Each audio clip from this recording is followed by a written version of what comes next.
15 years journey. 2011 కదా, అంతేనండి. 11-12 26లో ఉన్నాం. ఒకసారి వెనక్కి తిరిగి చూసుకుంటే ఏమనిపిస్తుంది?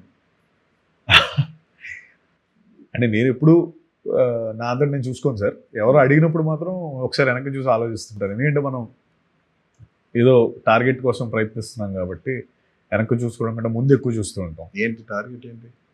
అదే సార్, థియేటర్కల్ సక్సెస్ అనేది ఒక టార్గెట్ అయితే, ఒక దేశం గర్వించదగ్గ సినిమాలు తీయాలని ఒక టార్గెట్ అయితే, ఒక వరల్డ్ సినిమా తీయాలనేది ఒక టార్గెట్ అయితే, ఇలా అవి అవి చాలా కాన్ఫిడెంట్ స్ట్రాంగ్గా ఉంటాయి.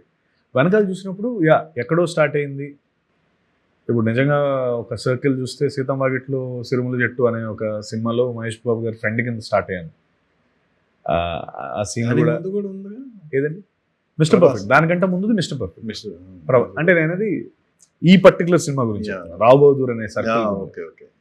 సో ఇప్పుడు ఆయన ప్రొడక్షన్ లో రావు బహదూర్ రావడం అదొక సర్కిల్ అయితే, అరే ఎక్కడో స్టార్ట్ అయ్యి ఆ సీన్ డిలీట్ అయిపోయి బాధపడి ఇప్పుడు కట్ చేస్తే ఆయనే ప్రొడ్యూస్ చేసే స్పేస్కి వచ్చామంటే it's a great feeling definitely.